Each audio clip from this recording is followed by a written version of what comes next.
नमस्कार साथियों, आप सभी का स्वागत है जेके आईटी मंत्रा यूट्यूब चैनल में।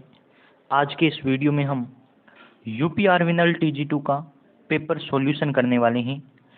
नॉन टेक की किस प्रकार की क्वेश्चन आपके एग्जाम में पूछे जाते हैं, तो इस वीडियो को लास्ट तक जरूर देखिए। ये video UPPCL TG2, UP आर्मिनल TG2 और DRDO सेप्टेम तीनों बड़े एग्जाम्स के लिए बहुत ज़्यादा महत्वपूर्ण है। यूपी आर्मिनल TG2 के लास्ट ईयर पेपर में जो नॉन टेक की क्वेश्चंस पूछे गए थे, उन सभी क्वेश्चंस को सॉल्यूशन करेंगे। लास्ट तक बने रहें। पहली बार यदि आप चैनल पर आए हैं तो आपसे रिक्वेस्ट है कि चैनल को सब्सक्राइब कर लीजिए। वीडियो पसंद आई हो तो लाइक वाला बटन दबा दीजिए और हमारी प्लेलिस्ट के सेक्शन में जाकर DRDO एंड यूपीपीसीएल TG2 दोनों के लिए एक कॉमन प्लेलिस्ट बनाई है, उसके सारे वीडियोज आप देख लीजिए। आई थिंक आपको कंटेंट पसंद आएगा, तो जाइए और उस प्लेलिस्ट को देखिए इस वीडियो के बाद में। चलिए बात कर लेते हैं आज के वीडियो में जो इम्पोर्टेंट क्वेश्चन है। ये क्वेश्चन मैथ के रहने वाले हैं, साथ में इंग्लिश के रहने वाले हैं। जनरल अवेयरनेस के क्वेश्चन आपको देखने को मिलेंगे, साथ ही रीजनिंग के भी आपको वीडियोज देखने को मिलने वाले हैं। तो लास्ट तक बने रहें और आई थिंक आपके पूरे पेपर में इसी प्रकार के क्वेश्चन देखने को मिलेंगे, क्योंकि यूपीपीसीएल TG2, यूपी आर्मिनल TG2, इन सब में जो नॉन टेक का सिलेबस होता है वो कॉमन रखा जाता है या फिर 10th लेवल का सिलेबस रखा जाता है। चलिए पहले क्वेश्चन की बात कर लेते हैं।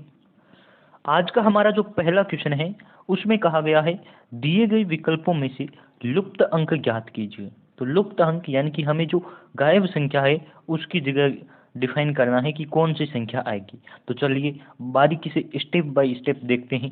पहले किस प्रकार से ये 32 आया, किस प्रकार से ये 35 आया, ठीक उसी प्रकार से हम क्वेश्चन मार्क की जगह आंसर लेकर आएंगे।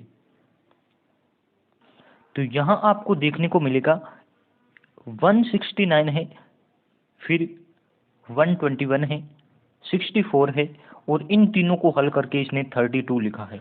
तो यदि आप इन तीनों को ऐड करते हैं या तीनों में से माइनस करते हैं तो इस प्रकार की आपके आंसर नहीं आएंगे। तो आपको क्या देखना है, ये जो स्क्वायर है किसका स्क्वायर है, तो आप कहेंगे 169 13 का स्क्वायर होता है, 121 11 का स्क्वायर होता है, 64 8 का स्क्वायर होता है। जब आप तीनों को ऐड करते हैं तो आपके आता है 32। तो आप कह सकते हैं हाँ ये कॉन्सेप्ट हो सकता है। चलिए इस कॉन्सेप्ट को आगे भी चेक कर लेते हैं कि क्या यही कॉन्सेप्ट है।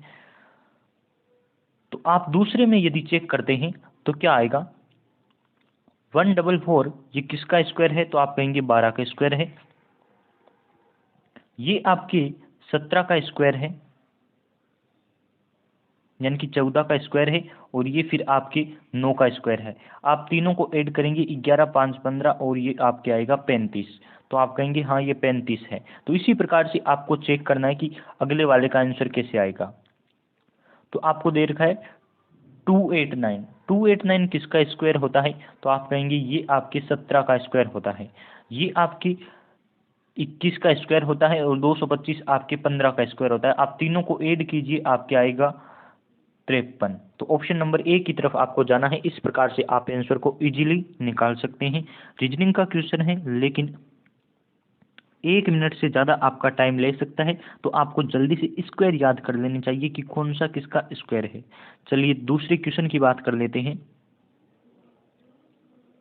अगला जो हमारा क्वेश्चन है उसमें कहा गया है नीचे दिए गए प्रश्न में लुप्त पद की ज्ञात कीजिए, यानी कि लुप्त पद आपको ज्ञात करना है। आप देख सकते हैं किस प्रकार से पद आएगा। तो आपको दे रखा है सी, उसके बाद ई, यानी कि डी को इसने छोड़ दिया। ई के बाद यहाँ क्या आना चाहिए, और यहाँ आई आया है, यानी कि बीच में 2 या 3 छोड़ दिए इसने। एफ, जी और एच 3 छोड़ दिए, यानी कि आप इजीली कह सकते हैं कि यहाँ आएगा वो आपके जी हो सकता है। क्वेश्चन मार्क की तरह आप जी निकाल सकते हैं, यानी कि सी के बाद डी को छोड़ा है, ई के बाद यदि हम एफ को छोड़ते हैं तो आपके आएगा जी। जी ऑप्शन नंबर 2 में दे रखा है, यानी कि ऑप्शन नंबर ए और सी में आपके जी है। तो आपको अब निकालना पड़ेगा कि कौन सा नंबर आएगा। नंबर के लिए आपको क्या करना है, देखना है ये आपके 9 का स्क्वायर है, ये आपके 8 का स्क्वायर है, ये 7 का स्क्वायर है, और यहाँ आपको स्क्वायर निकालना है, यानी कि 9 से 8 आया, 8 से 7 आया तो 7 से आपके आएगा 6, यानी कि 6 का स्क्वायर होता है 36। तो आप इजीली इस प्रकार से आंसर निकाल सकते हैं। जो आपकी राइट आंसर है वो ऑप्शन नंबर ए है। ऑप्शन नंबर ए में ये पूरा दे रखा है G36, तो आप इजीली इनकी पहचान कर सकते हैं। चलिए अगले क्वेश्चन की बात कर लेते हैं। जो आपका तीसरा क्वेश्चन है उसमें कहा गया है यदि 264 स्टार 2 बराबर 6 है, 870 स्टार 3 बराबर 11 है, 735 गुणा 5 बराबर आपके कितना होगा। तो यदि आप इनकी गुणा करते हैं तो आप शायद आंसर ना निकाल पाए, क्योंकि गुणा से ये संभव नहीं है, ज़्यादा संख्याएं हो जाएगी। तो आपको स्टार की जगह भाग का चिन्ह लगाना है। यदि आप भाग देते हैं इनमें तो आपकी क्या आंसर आएगा, 264 में यदि आप 2 से डिवाइड करते हैं तो 1 3 2 यानी कि 132 आएगा। और 132 में ये तीनों आप पद जोड़ देते हैं, यानी कि 4 और 2 6, यानी कि इसने 6 लिखा है। इस प्रकार से इसने की है। तो इसी प्रकार से आपको अगले स्टेप को फॉलो करना है। अगले स्टेप में आप क्या करेंगे, 870 है उसमें 3 से डिवाइड करेंगे। 870 को जब 3 से डिवाइड करते हैं तो ये आपके आएगा 2, फिर आपके 9 और 0, 2 9 0 को यदि आप ऐड करते हैं तो आपके 11 आएगा। यही इसने लिखा है। इजीली आप अगले को इसी स्टेप से आंसर निकाल सकते हैं। अगले में इसने क्या किया है, जो आपके 735 दे रखा है उसमें आपको 5 से डिवाइड करना है। तो इजीली हम कर लेते हैं। 735 को 5 से डिवाइड, ये है आपका 735, और 5 से जब आप डिवाइड करेंगे तो 1, फिर आपके आएगा 4 और 7। जब आप इनको ऐड करेंगे तो 11 और 12, यानी कि ऑप्शन नंबर डी की तरफ आपको जाना है। इजीली आप तीनों को ऐड करके आंसर निकाल सकते हैं। 4 और 1 5, 5 में यदि आप 7 ऐड करते हैं तो 12, ऑप्शन नंबर डी इसमें आपको सही दे रखा है। यदि इसी प्रकार आप इनके स्टेप्स को फॉलो करते जाएंगे तो आपके सही आंसर आ सकते हैं। रीजनिंग में बस आपको अपना दिमाग लगाना होता है कि जो आपको समीकरण दे रखी है उसे किस प्रकार से बनाया गया है, उसी स्टेप्स को फॉलो कीजिए और आपके भी आंसर आ जाएगा। चलिए नेक्स्ट क्वेश्चन की बात कर लेते हैं। अगला जो आपका क्वेश्चन है उसमें कहा गया है 36 किलोमीटर प्रति घंटा वेग से दौड़ती हुई एक 100 मीटर लंबी रेलगाड़ी एक पुल को पार करने में 27 सेकंड लेती है। पुल की लंबाई ज्ञात कीजिए। इस प्रकार की क्वेश्चन ट्रेन, चाल, दूरी और समय वाला टॉपिक मैंने यूट्यूब पर करवा रखा है, आप जाकर चेक कर सकती हैं। DRDO वाली प्लेलिस्ट में मैंने इसे शामिल किया है।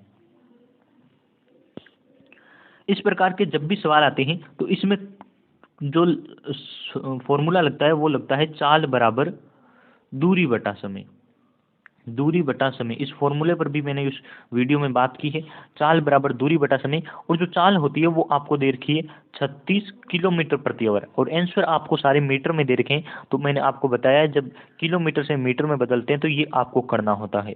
दूरी होती है कुल दूरी, पुल की लंबाई और रेल की लंबाई का योग होती है। तो रेल की तो आपको दे रखी है लेकिन पुल की नहीं दे रखी है, हम पुल की x मानेंगे। और समय आपको दे रखा है 25 सेकंड। तो ये आप इतना कर सकते हैं। क्या आया है आपके, तो आप कहेंगे आया है आपके 36 मल्टीप्लाई 5/18 बराबर आया है 100 प्लस x बट्टे आपके 25। चलिए मैं आगे इसका करके बताता हूँ। जब आप इसको आगे करते हैं तो आपकी क्या था, यहाँ नोट कर लीजिए। 36 इंटू 5/18 बराबर आपके था 100 प्लस x/25। जब आप 25 को इधर से करेंगे तो ये आपके 18 से कट जाएगा 2, ये आपके 10 रहेगा। 10 इंटू 25 करेंगे तो आपके आ जाएगा 250। तो मैं डायरेक्ट लिख देता हूँ 250। 250 बराबर 100 प्लस x। जब आप x को इस साइड रखेंगे और 100 को इधर लाएंगे तो ये माइनस का हो जाएगा, तो आपके आएगा x बराबर 150 मीटर। देख लेते हैं क्या यही हमारा ऑप्शन में दे रखा है। तो आप कहेंगे हाँ, ऑप्शन नंबर ए में इसी प्रकार का आंसर दे रखा है। 150 मीटर आपकी पुल की लंबाई हमने ज्ञात कर ली। इस प्रकार की क्वेश्चन आप इजीली कर सकते हैं। मेरा वो वीडियो देखिए जिसमें मैंने चाल, दूरी और समय टॉपिक को करवाया है।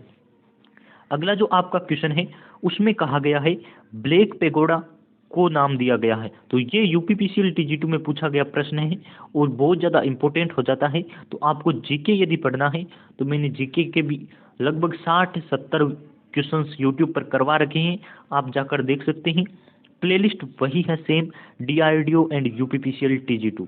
चलिए इस क्वेश्चन का देखते हैं। तो जो सूर्य मंदिर कोणार्क है उसे कहा जाता है ब्लैक पेगोडा, ये आपको याद रखना है।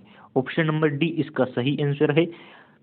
उस विकल्प का चयन कीजिए जो तीसरे शब्द से उसी प्रकार संबंधित है जिस प्रकार पहला शब्द दूसरे से। तो ये आपको कहा गया है, ये क्वेश्चन पढ़ने की आवश्यकता नहीं होती, लेकिन आपको सीधा पहचान करना है। पुष्प कली से संबंधित है, उसी प्रकार से आपको पहचान करना है कि पौधा किससे संबंधित होगा। तो यदि यहाँ आप चेक करते हैं तो एक कॉमन बात निकल कर आती है कि आपके पुष्प है वो किस पर लगते हैं, तो आप कहेंगे कली पर। और पौधा किस पर लगेगा, यदि बीज ही नहीं होंगे तो पौधा लगेगा नहीं। जड़ी बूटी बात की बात है, तना भी बात की बात है, वो पौधे का अंग होता है, और वृक्ष तो पौधे से बहुत दूर की बात है। तो ये आपका ऑप्शन नंबर ए यहाँ सही आंसर रहेगा। यदि बीज नहीं होगा तो पौधे की संभावना नहीं हो सकती। अगला जो आपका क्वेश्चन है, ग्रेटिट्यूड बराबर 9 है, हैप्पीनेस बराबर 9 है, तो वेलनेस क्या होगा। तो इसमें कुछ नहीं किया, बस ग्रेटिट्यूड में जो लेटर्स हैं उनको काउंट करके 9 लिख दिया, हैप्पीनेस में काउंट करके 9 लिख दिया, और वेलनेस में काउंट करेंगे तो 8 लिख देंगे। ऑप्शन नंबर बी इसका सही आंसर रहेगा। जो आपके लेटर्स हैं उनको काउंट कीजिए, वेलनेस में वेल 4 और नेस में भी 4, यानी कि इनको काउंट किया है 1 2 3 4 5 6 7 8, और 8 लिखा है। अब इस वीडियो के माध्यम से मैं आपको 10 इंपॉर्टेंट बुक्स एंड उनके ऑथर्स याद करवा देता हूं, क्योंकि इनका एक क्वेश्चन एग्जाम में जरूर देखने को आएगा। इससे पहले मैंने वीडियो तो बना रखा है, लेकिन फिर से रिपीट कर देता हूं ताकि आपकी बुक्स एंड ऑथर इंपॉर्टेंट जो बुक्स हैं वो मैं आपको इस वीडियो के माध्यम से बता दूं। जो आपकी पहली बुक है वो है golden boy Neeraj Chopra. Golden boy Neeraj Chopra पुस्तक के लेखक हैं नवदीप सिंह गिल। याद कर सकते हैं, नीरज एन और नवदीप सिंह गिल एन से या नए से शुरू हुआ है। फियरनेस गवर्नेंस, तो इसकी लेखक है किरण बेदी, और किरण बेदी के बारे में आप ध्यान रख लीजिए, पहली महिला आईपीएस ऑफिसर है किरण बेदी। संविधान संस्कृति और राष्ट्र, इस पुस्तक के लेखक हैं कलराज मिश्र जो राजस्थान की राज्यपाल है। चेंजिंग इंडिया, इस पुस्तक के लेखक हैं मनमोहन सिंह जो पूर्व प्रधानमंत्री रह चुके हैं। एग्जाम वॉरियर्स बहुत ज़्यादा इंपॉर्टेंट बुक है, इसके लेखक है प्रधानमंत्री नरेंद्र मोदी। और अगले जो आपकी बुक है द ग्रेट इंडियन नोवेल, इसके पुस्तक है Shashi Tharoor. Wings of fire, APJ Abdul Kalam इसके लेखक हैं, APJ Abdul Kalam. White tiger, Arvind Adiga. A century is not enough, Bengal वाले सौरभ गांगुली, आपको याद होगा। वुहान डायरी, ये कोरोना से रिलेटेड है वुहान डायरी, और इसके लेखक है फांग फांग। ज़्यादा इंपॉर्टेंट नहीं है, ध्यान नहीं देना, लेकिन अभी जो मैंने 9 आपको बुक्स करवाई है, 4 ये और 5 पहले, वो ज़्यादा इंपॉर्टेंट है। चैनल पर पहली बार आए हैं तो सब्सक्राइब वाला बटन दबा दीजिए, और अच्छा रिस्पॉन्स देने के लिए अपने फ्रेंड्स के साथ भी ज़्यादा से ज़्यादा शेयर करें।